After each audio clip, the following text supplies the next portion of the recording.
Sorry, this is new to me. Okay. While this is being put on, this entire discussion, I'm a social worker by profession. I came here to Sweden 40 years ago to discuss the International Association of Social Workers meetings that were taking place.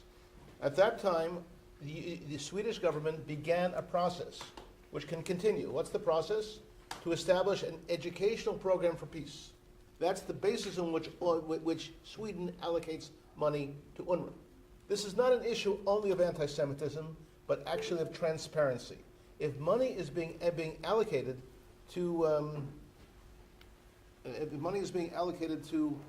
UNRWA for peace education, well, where is the peace education? This is an issue of transparency, not of anti-Semitism only. And that's where we come together. We may have different points of view about what's going to be, but let's take a look at this. New movie. إسرائيل غدا أو بعد غد أو أما قريب سنحرق الكيان بأكمله إن شاء الله.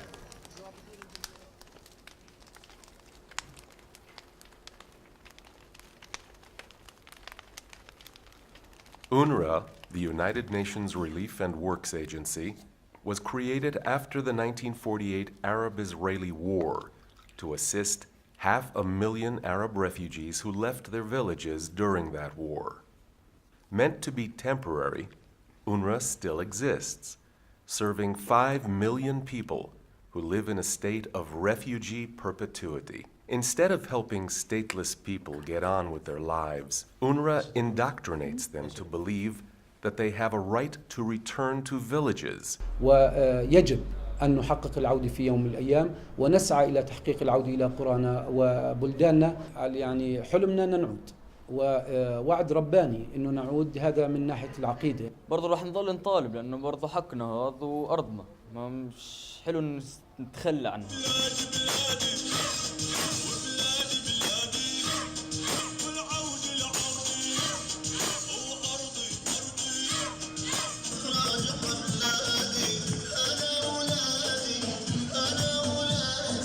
على القريب العاجل سوف يحصل نرجع إلى أراضي 48 وإلى بلداتنا الأصلية ومنها حيفا وبئر السبع وعكا والناصرة. A right of return bestowed on no refugee population on earth. UNRWA has now gone one lethal step farther.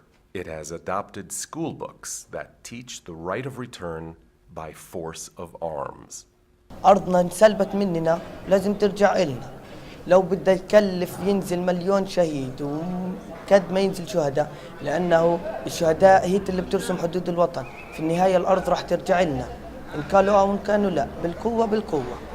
UNRWA encourages children to join El Kutla clubs, where students emulate Islamic terrorists trained to liberate Palestine with weapons in hand. This is child abuse.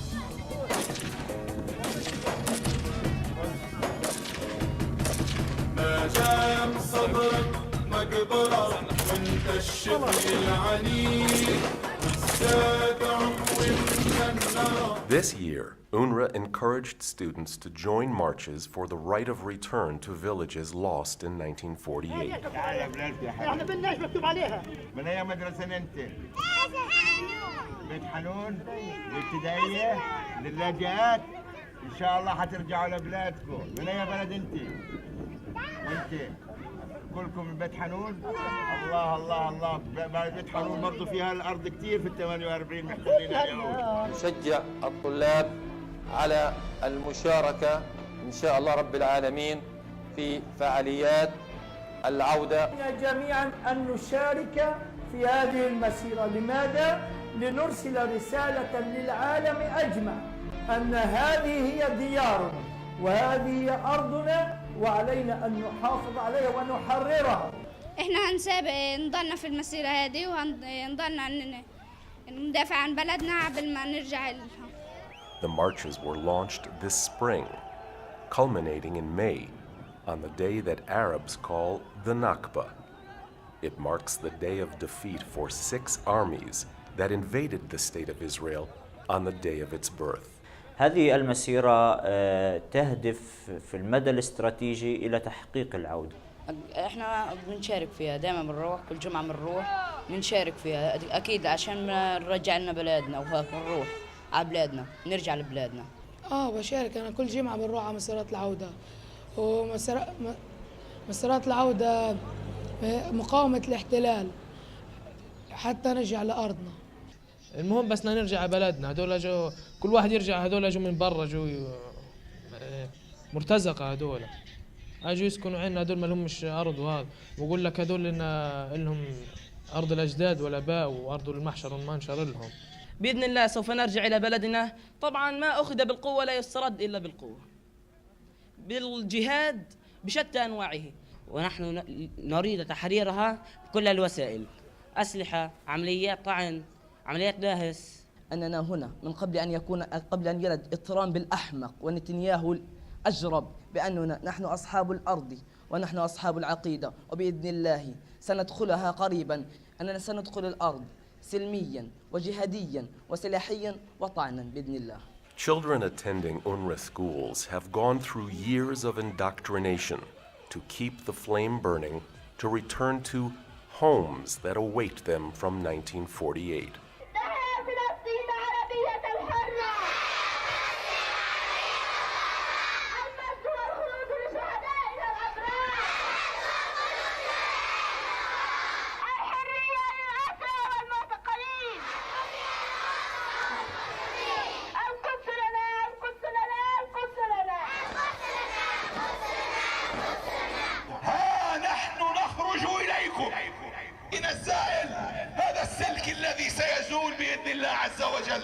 هي معركة جديدة.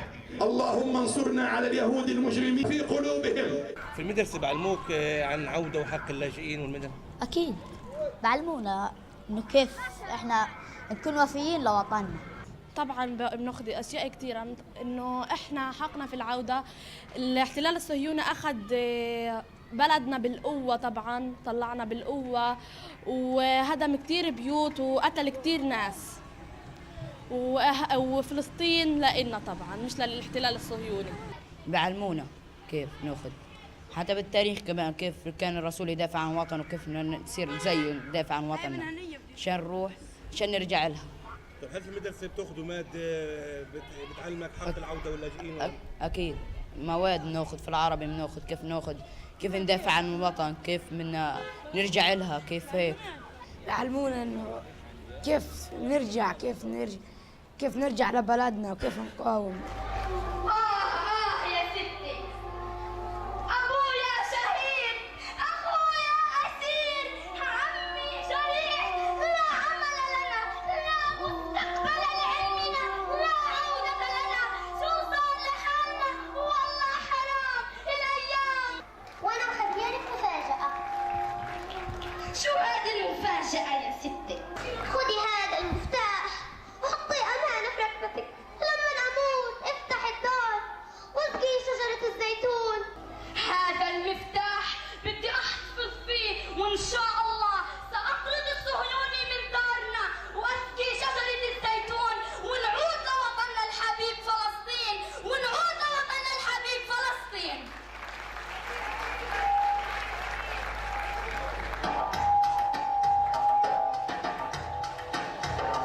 The war for Jerusalem was in focus this Nakba Day, which was held on the day the U.S. Embassy relocated to Jerusalem.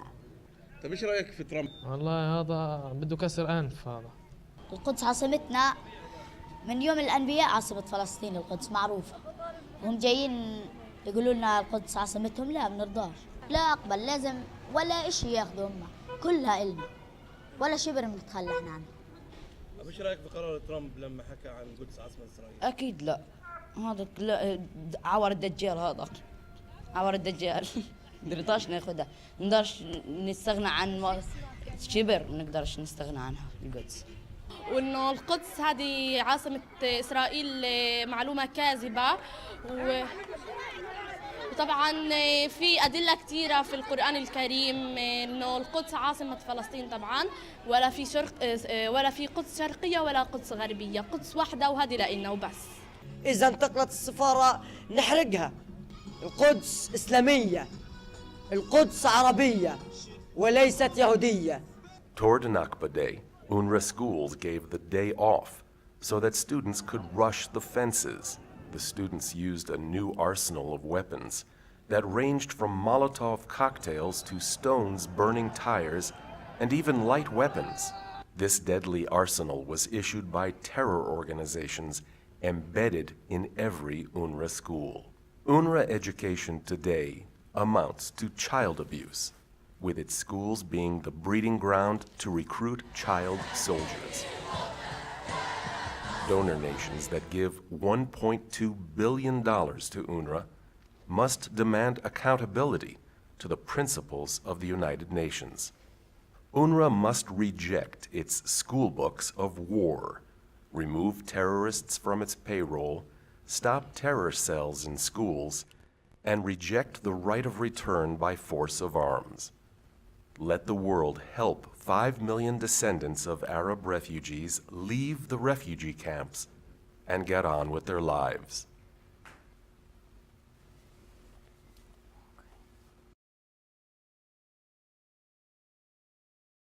Now to introduce you to Dr. Aron Groiss, who has spent the last 18 years translating Arab textbooks, not only from the Palestinian Authority, but from the entire Arab world. And Dr. Groiss holds a doctorate in a PhD in Islamic studies. He'll talk. I'll talk about himself. Thank you. You take your. Thank you very much for being here. Sit here. This is right. Why don't you sit here and my. Yep. Just put it in. Okay, okay. Take mine out. Yeah, put it here, I think.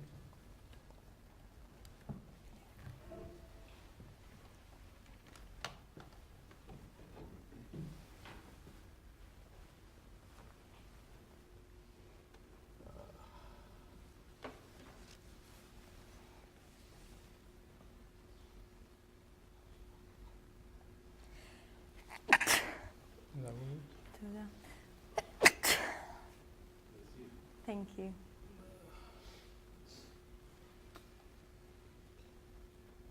So Dr. Groiss just issued a new report about the Palestinian Authority school books used by UNRWA. It's on our website, israelbehindthenews.com. It's also been summarized in Swedish on our site. I used to work for Israel's Arabic radio station for 40 years, over 40 years, so I know quite a bit of Arabic. I'm also a scholar of Middle Eastern affairs. I have a PhD from Princeton University, from the Department of Middle Eastern Studies. I also have an MA degree of in public administration from Harvard University, so I'm quite. And I used to follow Middle Eastern affairs during my work, and I'm quite familiar with all these affairs, with all the developments and events. And since 2000, in 2000, I started to.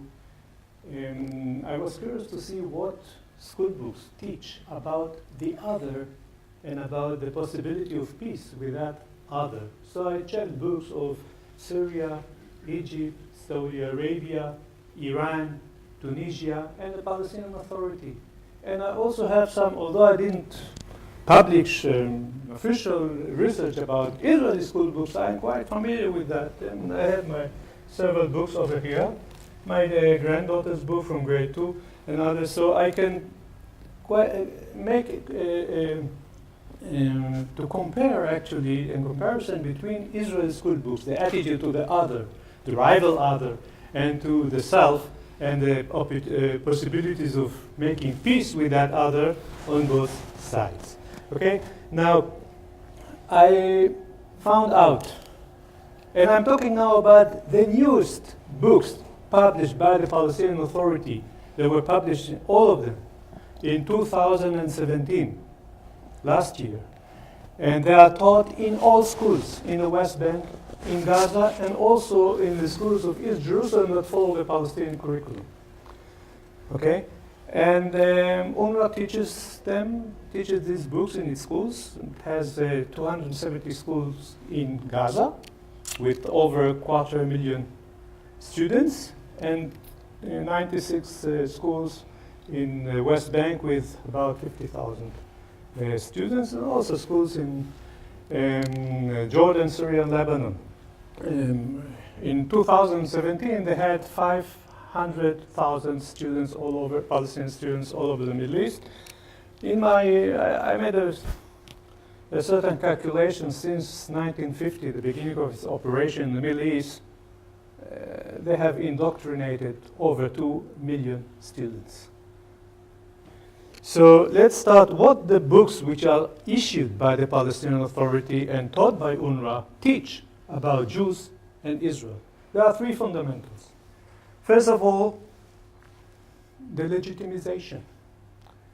The Jews have no rights to be in the country.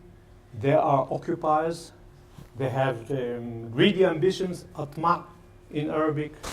They don't have any holy places in the country. You see here a picture of the Western Wall, or the Wailing Wall. And it's called here Hayt al-Burak, the Wall of al-Burak. Now, the Western Wall has 2 Arabic names. One of them is Hayt al-Burak, because according to Muslim tradition, Prophet Muhammad was taken by night by a divine beast called al-Burak from Mecca to Jerusalem, and he tied that al-Burak to the wall and then went up to heaven to meet other prophets and God and so on, and came back and then flew back to Mecca. Now, this is the Islamic tradition tied to the Western Wall. Now, they have another name which is Hayt al-Mabka, the wall of the mourning, of the weeping or crying, okay, the place of crying, which is a specific name describing the Jewish tradition of that place. So the Muslims, by tradition, recognize the holiness of that wall to the Jews over the generation. But now, what they say here, you can read yourself, Al-Burak wall, and I read the last sentence, the Muslims alone have an absolute right to it. And this is the case also with other holy places to Jews, mainly the Cave of the Patriarchs in Hebron. It's only a Muslim mosque. Jews have no right to it. And Rachel's tomb in Bethlehem, which up to 2001 was considered a Jewish holy place. In an experimental book issued by the Palestinian Authority in 1996, it was called Qabr Rahil, Tombs of Rachel, mother of Joseph and the wife of Jacob, peace be upon them, because they are considered prophets by Islam. In 2001, another myth came up. This is the Makan, or the mosque of Bilal ben Rabah, who was one of the companions of Prophet Muhammad. So these are the holy places. Jews are not considered legal or legitimate inhabitants of the country. There were tables or charts of the population of Palestine, so to speak, in 1999 and 2005 and so on, and the Palestinians of the West Bank, Palestinians of the Gaza, and the Palestinians of the interior, or the 48 or the Green Line, which are all names from Israeli territory of pre-67 Israeli territory. They don't recognize that either, and they call it the 48 occupied territories, or the Green Line, or the interior. So they are all legitimate. All those sections of Palestinians are legitimate inhabitants of the country, as well as the refugees residing abroad. They are all legitimate inhabitants, and Jews are not counted at all. They are described as occupiers. And one example of that approach is that the map of Palestine, it's called Palestine over here, the map of Palestine, which describes the whole country, actually, not just the West Bank and Gaza, has on it all traditional cities, so to speak, Acre, Haifa, Nazareth, Nablus, Jaffa, and so on. No Tel Aviv, no Rishon LeZion, no Hadera, no Netanya, not any city that was built by Jews in modern times. And if it appears on the map, like here, the place of Eilat, it's called by the Arabic name of the desolate place on which it was later built. In this case, al-Rashrash. So this so far for the Jews in this country, in Palestine, Israel. Now Israel itself is not recognized, and you can see a map which is called خريطة الوطن العربي السياسي, the political map of the Arab homeland, with Palestine in its entirety, next to the name Palestine, and this is it, no Israel at all. And this is another case in another book, and it's the title of the lesson, of that lesson, lesson 2, Palestine is Arab and Muslim. Over here, and Palestine in its entirety, next to the name Palestine, with the Palestinian flag over it. So, this is one example, and there is another, there is an assignment. The student is requested ألون خريطة وطني بالألوان العلم الفلسطيني. Requested to draw the Palestinian flag on the map of my homeland, and it contoured with the lines and colors of the Palestinian flag. Another example, which is more serious, I would say, this is an item sold to tourists. And it says in English, Free Palestine, Liberated Palestine. So it means, in other words, that the liberation of Palestine means the disappearance of Israel. Okay? To make it clearer, they have an assignment over here. The map of Palestine again, خريطة فلسطين, with all the non-Jewish cities. And there is an assignment. We will distinguish between the Palestinian cities occupied by the Zionists in 1948 and those that were occupied in 1967. So in Palestinian eyes, the occupation did not take place in 1967. It began in 1948. When they talk about occupation, unlike what is thought here in the West or in Israel even, occupation didn't begin in 67. The occupation is from 1948. We should all remember this fact when we talk about Palestinian aims. Israel does not appear as a sovereign country in texts as well. It described as Palestine comes in instead, as you can see it here. And it is also given on a map. The map of the Levant, Syria, Lebanon, Jordan, and Palestine. What about Jerusalem? You told it, you say that in your Jerusalem was built by forefathers. The Canaanites are considered Arabs by Palestinians, and they are the ancestors of the present Palestinians, and they built Jerusalem. Jews have no connection. It's holy to just Muslims and Christians. Jews are not part of it. Hebrew. You can see here coins, mandatory coins, on which you can see the Hebrew inscription. This is one example. But there is another coin from which the Hebrew inscription is erased. And this is a picture of the original coin. I have it in my pocket if you want to see it later. The money or the banknotes are, in one case, I wouldn't say all, is used for making the impression that before 48 there was a Palestinian state which the Zionists occupied. You can see it here, and you see part of the mandatory banknote, only with the Arabic inscription on it. And it says that Dawlat Palestine, there was a Palestinian state before the occupation.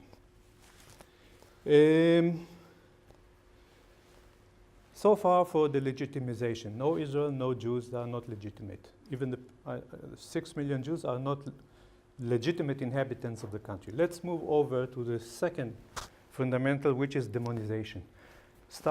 Let's start with the demonization of Jews. Jews are not demonized only in the context of the conflict. They are demonized religiously as opponents of Prophet Muhammad. And since Prophet Muhammad is considered one of the holiest figures in Islam and also in traditional Palestinian society, that means that Jews automatically become part of the camp of evil. So in this particular, and there are several references to that, I will show you only one of them. A movie clip that students should see from a disc showing that the Jews tried to kill Prophet Muhammad. More graver accusation than that regarding Jews does not exist anymore. But there are some more even. For example, Muhammad had companions who later, after the conquest, spread all over the Islamic or Muslim countries, and some of them died and were buried in Palestine. And they claim that the Jews are taking or destroying their graves and moving their bodies from those places, which is, as far as I know, is untrue. Apart from this that demonization of Jews, or in the context of religious rivalry, the demonization of Jews and Israel takes a very grave twist in the context of the conflict. Israel has stolen our land and was aggressive against Arab countries and killed our children and stole our heritage or desecrated it, our holy places and so on. More than 30 accusations against Israel and the Jews. I counted them all over the years. And every year, every book adds new ones. For example, the new books, one of the new books says that the Jews send away boars, wild boars, in order to harm the Palestinians' crops. This is a new accusation. Or that citizens or inhabitants of southern Hebron are damaged or are become ill of cancer due to the atomic reactor, the nuclear reactor in the Israeli Dimona. All sorts of accusations. And there are also some demonizing expressions. For example, let us motives of the Zionist gangs, perpetration of collective extermination, genocide, actually. Now, I think that genocide is something visible, something that you cannot hide. It means that if you commit or perpetrate genocide against a certain population, its number becomes smaller, right? It happened in the Holocaust, it happened with the Armenians. There were in Eastern Anatolia Armenians in 1914 in a number large enough that they were entitled to send to the Ottoman parliament for 15 deputies. In 1916 there were none. So it's visible. You can show. Now the Palestinian society just increases all the time. So where is the collective extermination or the genocide? But it's still there in the books, which are taught. All of them are taught in UNRWA recently, currently. These are new books. What else? Jews are killing children and youth. You see the... No, this is another, sorry. This is another demonizing expression. Devil's aids, a'wani shaitan. This is a part of a poem for Al-Aqsa. And also there are specific accusations, as I told you, killing children and youth, and destroying, demolishing houses, and also trying to destroy the holy mosques on the Temple Mount. This is the demonization picture, the demonizing picture of Jews and Israel in the Palestinian Authority textbooks that are taught in UNRWA schools. Let's move over to war indoctrination. Well, I would say that peace in general is an ideal in Palestinian school books. There is even one piece in all the books that praises peace, and the students are given an assignment to describe, according to what's written in the book, how peace should prevail all over the world, that states should treat each other peacefully and so on, and educate the children to be peaceful and towards peace and so on. This is in general, never in the context of the conflict. Now, in the context of the conflict, they have something else, which is called liberation struggle, or struggle for the liberation of Palestine. And we have seen that Palestine includes Israel as well. Okay, now that appears, for example, in the PA, Palestinian Authority's national anthem, which is taught at school. This is for grade 3. Lots of violence, lots of, let's say, about revenge, and I will return, and so on and so on. This is part and parcel of the anthem which is taught in school.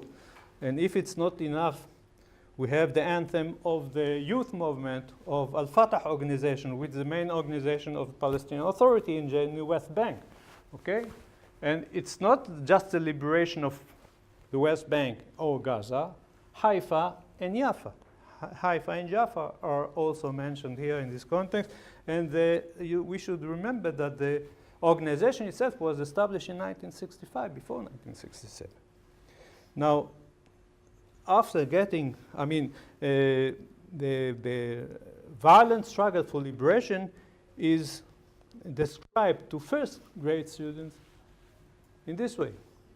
Okay, this is the struggle for liberation. After the children get that picture, they are asked, how, in your opinion, how can we work together for the liberation of our homeland Palestine from the occupying Zionists? And into this struggle for liberation, that national sort of struggle, they put also the religious element, because the students are mostly coming from a traditional society, and the introduction of Islamic or religious element into the struggle of liberation makes it more obligatory as far as they are concerned. And this is one example. I'm a Muslim, I will sacrifice for the sake of the liberation of Al-Aqsa Mosque. Now, other parts of the religious element introduced into that struggle for liberation is, of course, the traditional ideal of jihad, which is a war for spreading the faith. And it's also, and you mentioned also in your talk, jihad. I think also in the movie you could see how the children give automatic response. These are responses that are repetitive in the school books. I will go and ram with a car. I will go and stab. I will go. Yeah, these are things that's not in the school books. It's not in the school books, but when they ask them, how will you liberate Palestine, so they get the discussions in the schools, and you can see the automatic answering from the interviews with many of the children.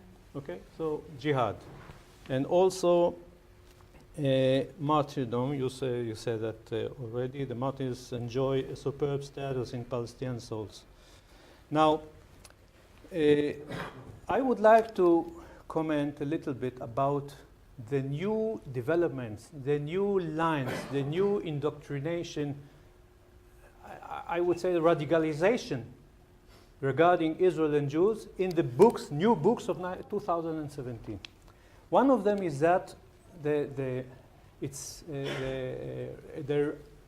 indoctrination role becomes massively intensified. For example, they put now the context in non-related school subjects like geometry, mathematics, chemistry, biology, physics, everything.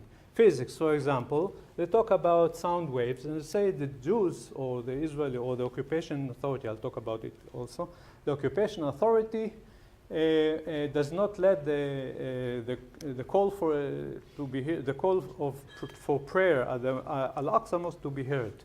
This is about sound waves, and so on and so on. Now, another thing is that let's say chemistry, for example, they talk about solutions. In this case, water and salt. They are very helpful for the hunger strikes of our prisoners of war. They don't say prisoners of war. This is science and life. So they study that in science. Yes, science, of course. So, and this is mathematics, a question. In the first intifada, we had so and so, such and such a number of casualties or dead, and in the second intifada, this and that. How much is it altogether? How many is altogether? Geometry. This is a broken palm tree. They usually break it down, and now you have to calculate the angle over here.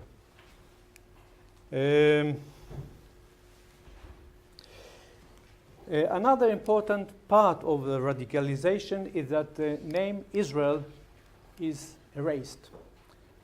I told you that we had very many sentences and expressions about Israel stealing and killing and doing whatever. No more, no more. It's now Zionist occupation. Even the Jewish representative or Israeli representative at the UN, it is described the representative in the UN of the Zionist, of the occupation state. No Israel. My interpretation is twofold. First, the deepening of the non-recognition of the state of Israel. And second, demonizing it further. Why? Because Israel is a concrete entity. If the Palestinians and Israel are having a conflict, now the Palestinians are situated in a survival struggle against a mythical evil entity or something which is called Zionism. It's not a concrete entity. This is my interpretation. Now let's move over. The right of return was part and parcel of all the books at all times. But now there is another element added to it, that the Palestinians eventually will not return to Israel or the former homes inside Israel. They will return to the place where they used to live with the Palestinian flag, and it will be part of sovereign Palestine. And there is also a story about one who visited his father's home and was he met with the present inhabitants of that house and was expelled by the police. And the ending sentence says, is it not crazy, that one who whose home was taken by the occupiers and he is willing to be as a guest among them? So Israel should disappear before the return. It's part, the violent struggle for return should be without Israel. And this is, we shall return with the soaring and so on, we shall return to raise the flag of Palestine on our green hills. And another part, أنا صاحب الحق الكبير الحق الكبير وصانع منه الغدا and so on, سويد وطنا عزيزا سيدا. And you can see it over here. Another element of radicalization is that they now openly describe terrorists, usual terrorists, not Sheikh Yassin or Abu Jihad and others, as heroes. For example, there was a very serious terrorist activity in 1978 in Israel's coastal highway against a civilian bus.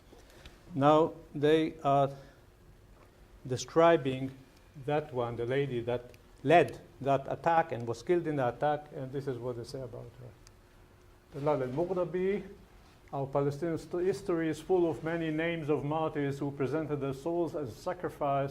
Among them is the martyr Dalal al-Mughrabi, who painted with her struggle a picture of challenge and heroism that have made her, and so on and so on. This is another line in the newest Palestinian textbooks. One very, I would say, alarming element is that they start to talk in the new books about the fate of the Jews in Palestine after the liberation. And you quoted that. I would like to read it here. I shall remove the usurper. Usurper is the name, the code name for Israel.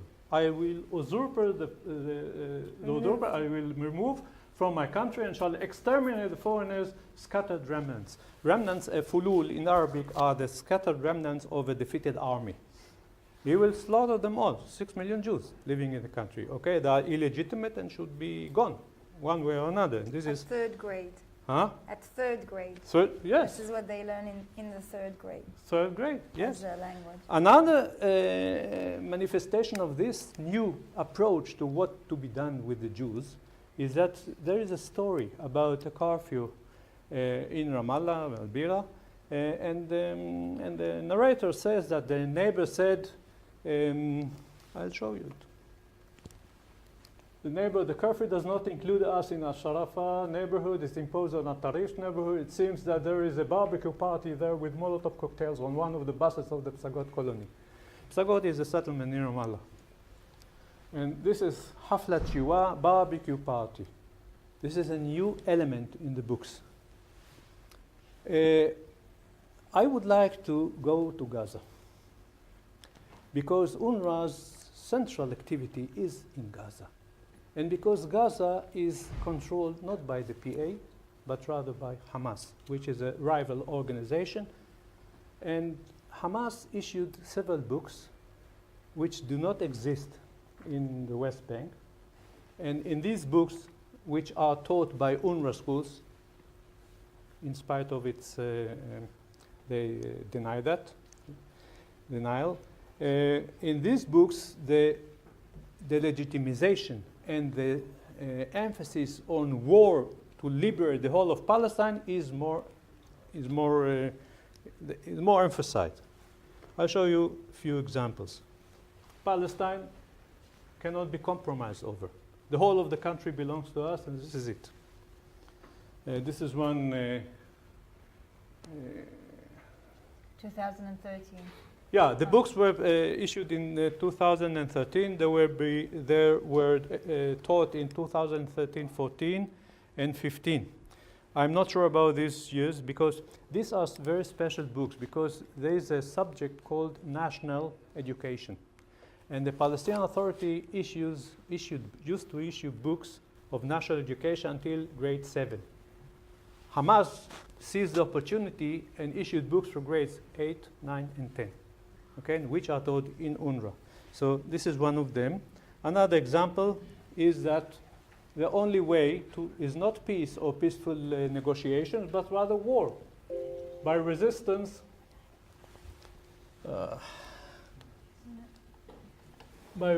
we shall win. Okay, and another one is one of the points, one of the types of resistance is what they call amaliyat istishhadiyya, which is a code name for suicide bombing.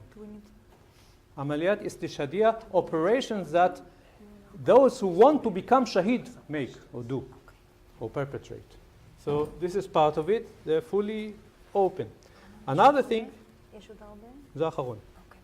another thing is that pure anti-Semitism in these books, and you can read it for yourselves. This is from grade 9. Now, UNRWA said that about Jews, and it's a horrible piece. It should be read carefully.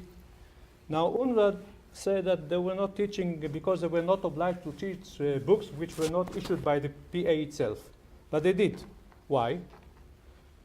I took from the internet the. This is UNRWA, okay? This is the test of the end of the first semester for that year, 13-14, for grade 8. So grade 8, the first two pieces were for grade 8, and they are included because the book is there. Tarbiya al-Wataniya is national education. This is the book. Not exactly the questions, but the book is there, so they teach it. They teach everything, all the book. And now, this is the last piece for grade 9. The same thing about the other book with the anti-Semitic piece. So I would conclude that UNRWA teaches that Israel, which is a member state at the UN, is illegitimate, teaches war instead of peace, in contrary to the ideals of the UN in relation to the Middle East conflict, betrays its obligation, moral obligation towards its children, allowing the PA and Hamas to make them soldiers at a younger age, and also betrays its educational responsibility, because showing a stamp or a coin without the Hebrew is forgery. Hebrew English is simply forgery, and this is not educational at all, so to speak. So UNRWA, I mean, the books which are used by UNRWA should be corrected, changed, eliminated, whatever, but it's for the donor states to decide. Thank you very much. Are there any questions that you may have? Ask me about the Israeli school books. There's a couple of examples and we've got 2 translators also for Arabic. If anyone wants, there's the new editions of the new UNRWA books. Everything was pictures and translated from those books. They're here, you can view them so that you know that it's true.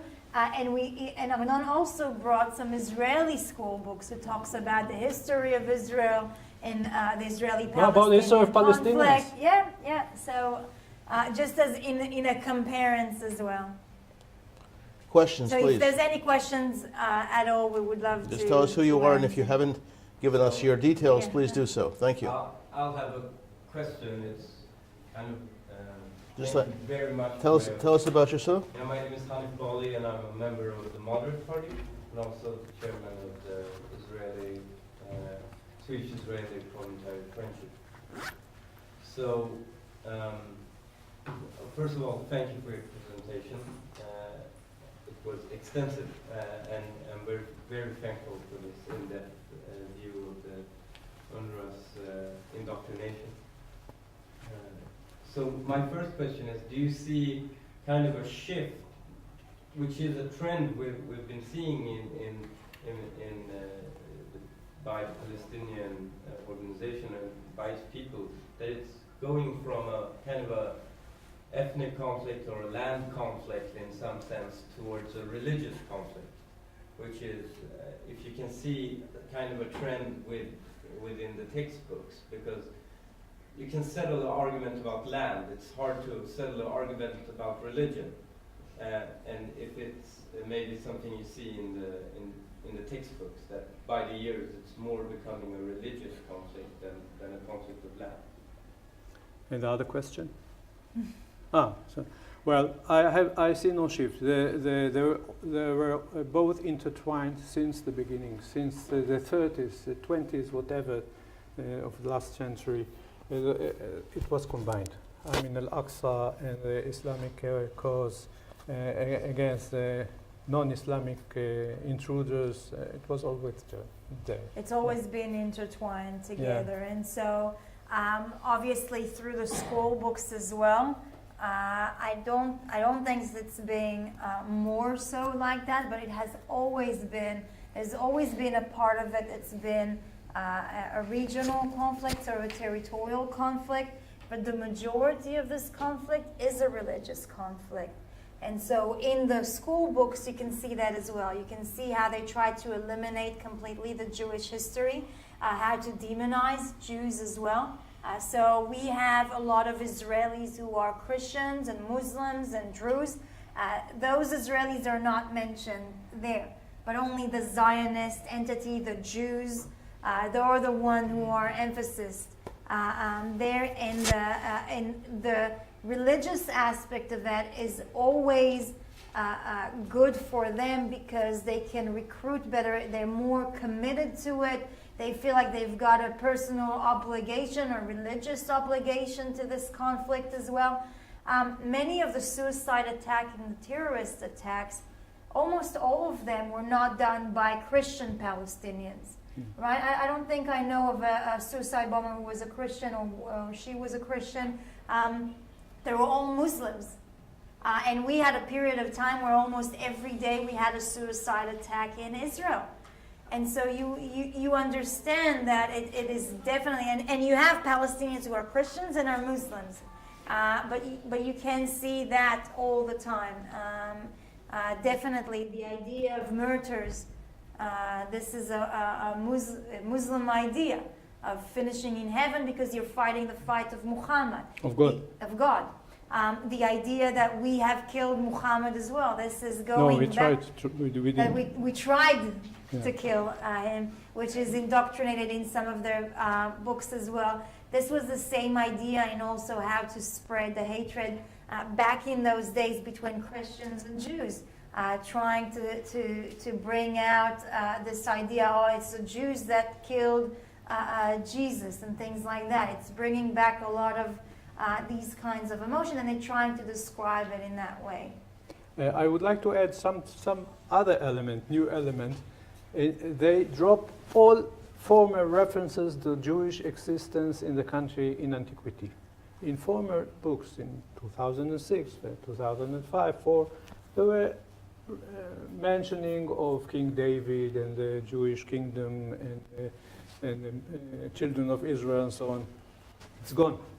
Instead, you find a piece or two saying that the Zionist occupation tries, the Zionist occupation tries by all means to create a new history of itself at the expense of the local history of the indigenous people, and we should fight against that. And that fight, perhaps, is eliminating all reference to Jews here in the country in antiquity. Alan? Do you want to ask a question? Yes. Just tell us who you are. What? Tell us who you are. Yeah.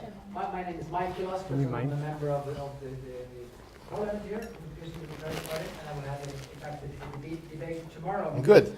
With the foreign minister about this issue. But what I want to relate to is we have a minister for Swedish aid, Isabella Lövin, she's called, and she said recently that, and I quote, Israel is pleased with the state of Israel is pleased with the teaching of the schools, I mean, this could not be true, but where do you think this piece of information came from? So obviously there's certain things that diplomatics can say and that parliamentarians can say.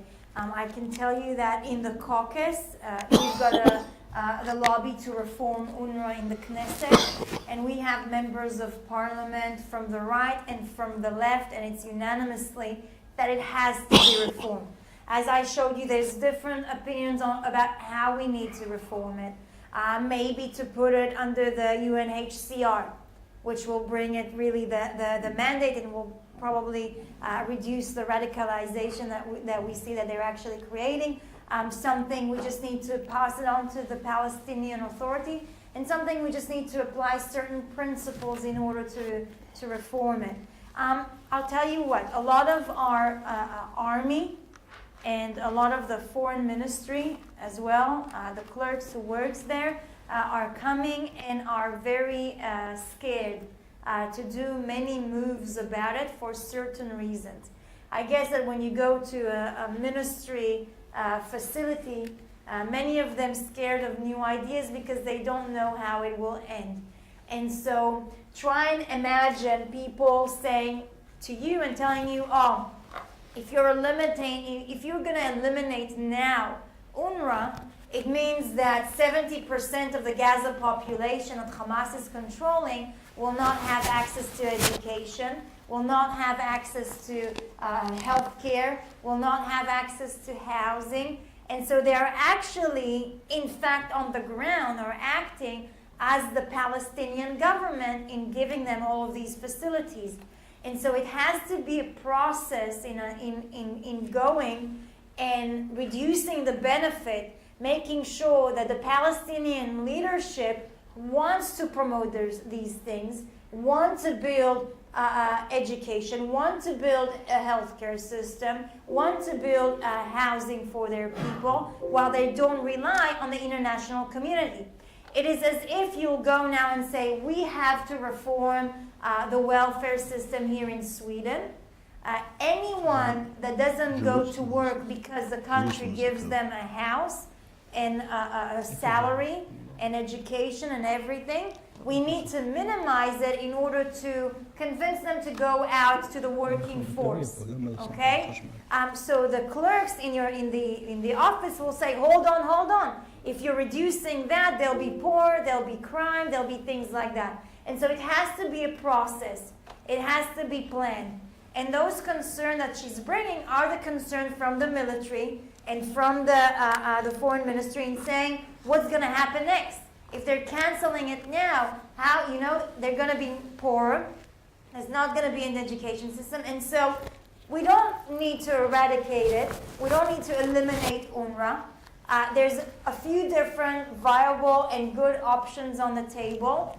And the first basic one that we have to see is transparency, is to see where this money is going to, is to make sure that there's foreign workers and not Hamas activists who are running this United Nations branch. Because the United Nations have to apply by the United Nations morals, right? While Hamas is controlling it, they don't do that. And so these are the first steps that if you bring them out, you will not hear any kind of, on the contrary, from the foreign ministry and from the security and defense issues. If you will say, we're closing down UNRWA today, then they'll say, hold on, what's going to happen? They don't want all of that to fall then on Israel, and then we will have to subsidize their schools, their healthcare system, and things like that. Yeah, the ambassador of Israel in Sweden here. Just in an interview recently, the minister said that Minister Wallström that if you close UNRWA, people will starve to death. So that's a black and white picture, which is of course wrong. Well, we're not saying to close UNRWA because you can't. Only the United Nations General Assembly can do that. Now, where do you get we've traced this. Where do you get the rumor that Israel approves of their education?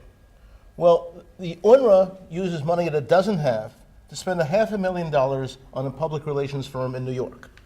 That public relations firm works overnight to present a certain educational curriculum that comes out of a prominent Palestinian university known as Berzeit University, which is not being used. It's a curriculum for peace. It's a genuine curriculum for peace, except it was vetoed by the Palestinian Authority. Then they present it to Israeli politicians, Israeli academics. Look at this education system. And they gave the impression to people who run the government of Israel that this was the education curriculum. And all of them have admitted that they were wrong. What did we do? We're an academic institution and a journalist institution. We bought all of the school books, all of them. This is what your foreign minister needs to know. I invite the foreign minister of Sweden to look at all the books. We've asked them. We can give it to them. We have all of them. We have 215 books sitting on my desk in Jerusalem. Not a problem to buy another one. We'll send you a bill for it. It's okay. We'll give them all of them. We'll give people who know Arabic and Swedish. If there was one of the books that promoted peace, first of all, we'd make a lot of money. We'd be so popular. Everyone would be coming. You're going to hear the Palestinian curriculum for peace. Everyone would be excited, except it doesn't exist. 205 of the new books are known, and his partner Roni went through. They're both PhDs. And then they said, we got a message from 9 governments that the new books for this year would be better. In other words, 2018. 77 new school books came out. So I said to my wife, we're going to get the Nobel Peace Prize. We're going to show peace books. 9 governments sent us the same memo that there's a new agency, a new committee to make sure that they would be peace books. Well, we went through them, and I said to my wife, we're not getting the Nobel Peace Prize, I'm sorry. Because they're worse. And that's in the latest report, which is on our website, IsraelBehindTheNews.com. So the challenge to the Swedish Foreign Ministry, this is not a case of anti-Semitism, it's a case of transparency and fraud. Because the Swedish government is number 4 of the countries that commit money to UNRWA. And they did so, and I know social work professionals of my original profession who are members of the parliament, who told me in an honest way, we put money into peace education. So okay, let's have the peace education. What could be better than to use a United Nations agency to promote peace, to promote reconciliation, except it is vetoed. And but the other side using $500,000 in public relations money when they don't have money for basics, excuse me? So we were faced that when I came to make a presentation in New York. It's exactly what we faced. But you know what? Arnon and I and 2 other professionals, we went with the staff of Mr. Guterres, the United Nations General, the head of the United Nations, the Secretary General of the United Nations. We met with them twice. They received us very nicely. Why? Because they came to the same conclusions we came to. And the United Nations is not a Zionist institution, the last time I looked. They came to the same conclusion. Why? Because they asked the Palestinian Authority at UNRWA, would you show us your school books for peace? Well, they couldn't make the appointment. Well, that's... And it's important also to say that the United States have held now UNRWA's funding as well until there's certain reforms being done. A couple of weeks ago, the foreign minister of Switzerland have also made quite a few comments that there's a lot of problems with UNRWA and they should reconsider their funding as well. דוד, יש סיכוי זה בסדר עם אחד הספרים איפה שדלל מוקרבי להשאיר לו את זה ולהראות את זה? So what we'll do for tomorrow for your questioning, we can leave you here one of the books where you saw Dalal al-Mughrabi, the terrorists who have murdered innocent civilians in the bus, and you can just hand it out to Margot, tell her here is the facts. Right. This is the real book. And now you can't tell me that they're not promoting terrorism and hatred, and this is what 3rd grade are studying in their schools. What are you going to do about it? So David will give you out this book. You can keep it, and she can translate it with her. You can have all the books, because all of them are found in the internet. They are available to all. It's not a secret. They promulgate their curriculum to everybody to see. It's on the internet. So you can have the hard copy. It will be good if you can that hard copy, I'll go back to the hotel and get it to you. But you can hold it up and say, what school in the world would say, here is a terrorist, a woman who murdered 39 people, and there's 4 pages of a lesson plan of how you can grow up to be like her. What are we talking about here? I'm a social work professional. This is child abuse of the worst kind. It's unprecedented. There's no country in the world that's ever done that. I asked 3 scholars of Nazi Germany, 3, did they ever have any school books of this kind in Nazi Germany? And all 3 of them, not consulting with one another, said the Germans demonized the Jews in their school books. Never, ever did they have a school book instructing people to murder Jews or honor those who murder Jews. This is a step beyond. Very important, but I'm encouraged. Why am I encouraged? Why do we come here? Why are we going to 19 parliaments? Because UNRWA has an accountability system built in through the donor nations. I do not believe, regardless of how vituperative your foreign minister can be, I do not believe that the country of Sweden, the government of Sweden, has decided to finance school books which teach Arabs to kill Jews. I can't believe that. Or any of the other donor countries of the West. I can't believe it. And I don't think any of you can believe it. No matter what, even if they don't like the Jews, it's not the issue. No Western country in the world would allocate funds for this purpose. It doesn't exist. Therefore, our job in a very patient way is to go through the process, to come here, and to bring you material, and if you can introduce us to your conscience, the people who are conscious of journalism here in Sweden, to speak with them. We don't bite. The last I learned, we're not, we'll be okay with you. It's okay. We'll dialogue with you. We'll show you material. We'll take you around. We'd love to be able to ask the Swedish foreign the consulate in Jerusalem to meet with us more often. All right? We'll have a nice coffee with them. It'll be okay. Okay? Do we look like monsters? Please, is this a monster? Come on. Any more questions? Yes, please. My name is Lloyd Finstrom. I'm a Christian Democrats politician not from Parliament that I run for the upcoming election. Good luck. Thank you so much. But today I'm here just as a visitor from our church, from Södermalmskyrkan. So I just want to say nice to see you, Mr. Ambassador, here, and we have worked from Lennart and Carolina to you and your family as well. So, really, and my question is then, thank you so much for enlightening all this information. It's such a השלישי מלמטה. עכשיו זה השני מלמטה. And I wonder, השני all מלמטה. the UN aware of all this information you are enlightened with, and what are their statements, their reactions? You mentioned something about Switzerland that they will withdraw their budget and economic sanctions, but how long has this UNRWA activity been going on? I mean, So it started with its formation. This is when it started, but it was meant to be a temporary solution. UNRWA turned to be part of the problem instead of being the solution for Palestinians.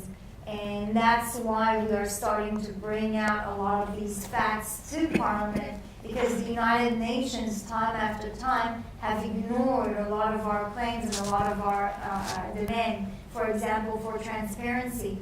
I think that through the Parliament, this is the best tool in order to press the government to do something. When the United States decided to hold UNRWA's funding, that's when it really started to hit the United Nations, when people started to put more attention towards it. And so in order to change that, I think this is the major step that we need to do. As you've seen, I've quoted here the General Director, the manager of UNRWA from the United Nations, and he said, I know there's Hamas activists. I know, and I don't see a problem with it. And he was fired. Yeah, he was fired about a few years after. No. When, He was fired after he immediately. said- I'm the guy who asked the question. He gave the answer. He was fired. Yeah, when we bring these things, that's okay. When we find an activist is trying to use his United Nations immunity, and Shabak is on the back, then they put their attentions toward it. But this is a day-to-day life. We can't just be the ones who monitor a United Nations organization. These are something that needs to be facilitated through the government in order to make sure that these things don't happen. And unfortunately, there's not enough attention. As we've seen before, the United Nations a lot of the times are dragging their feet and are not pointing out problems and solving it. Let me give you a precise date for when this began. Sharon is correct that the issue of UNRWA began in 1949, 1950. Been going on ever since. We've been studying UNRWA for 30 years. The moment of deterioration began on August 1st, 2000, when the Palestinian Authority official curriculum was put in, the Egyptian and Jordanian curriculum was put out, and Israel, working with the donor nations, set up a commission to monitor the new school system. It's never met. Never met, okay? What Dr. Groiss's research shows in the past 2 years is a deterioration in the past 2 years. Now for your newsworthy story. The UN does not give any money to UNRWA except for the public relations. No money. It only comes from the donor nations. When we met with, on the record, the assistant of Secretary General Guterres, who said to us, he had the quote, the United Nations, the United Nations has no idea what's going on in UNRWA, doesn't know. And we leave it to the donor, in his words, we leave it to the donor nations, and he thanked us for the UNRWA Reform Initiative. He thanked us for this. What we need now, we run into a block because many people don't believe it. They believe it's the United Nations, only the United Nations makes decisions. The donor nations don't. This is what we will hand now to you, this school book, for you to show in Parliament tomorrow. This is Dalal al-Mughrabi. Dalal al-Mughrabi, this is a photoshopped picture of her, who landed on the beach in south of Tel Aviv 40 years ago, landed on the beach, found an American photographer named Gail Rubin, who was the niece of United States Senator Ripikoff, murdered her on the spot, got onto the road with her, she murdered her, she had murdered Gail Rubin. She got onto the road, hijacked the bus, a bus of Egged drivers and their children, eventually murdered 39 people. including 13 children. This is a lesson plan in the new, brand new, this is after we received the memos that everything was going to be okay. A lesson plan on how children should grow up to be like Dalal Mughrabi. What was she wearing? How old was she? What kind of family did she come from? How many soldiers did she kill? Right? And this is the picture. Now this is brand new. This is that was a school. 14 schools are named for her. 14 schools are named for her. Now, I'm going to just hand you this book. I want you to tomorrow. You hold this in Parliament and ask if Israel or any country worth its salt would ever respect that book or books like it. All right? And I want to tell you, so the answer we get is they have a right to honor their heroes. Until recently, what Dr. Groiss and Dr. Shaked, who went through the school books, point out is that the school books always praised leaders of the terrorist organizations, which is bad enough. But here, it's praising a young woman. A terrorist. A terrorist. A murderer. And all you have to do is, I would recommend, and we can help you find you, the families of the people that she murdered, they'd be happy to talk to you. Because they've been ever since we exposed this new school book, they've been having a very high profile in the media. Talk to them. She's mentioned in 4 books. This is one of them. Yeah. But this is with her picture. Pictures of. We're going to have a vote soon in the parliament, so we need to. Do we have your names, please? I sent around Thank you very much. I sent around a sign-in sheet. Very important, please. Thank you very much for Thank you for coming here. Thank you. For coming to hear all of And Thank you.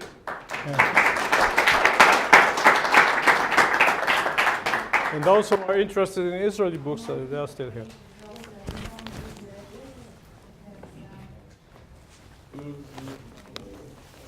Okay. We have the website here. The website is on our business card for you to use on a regular basis. Please.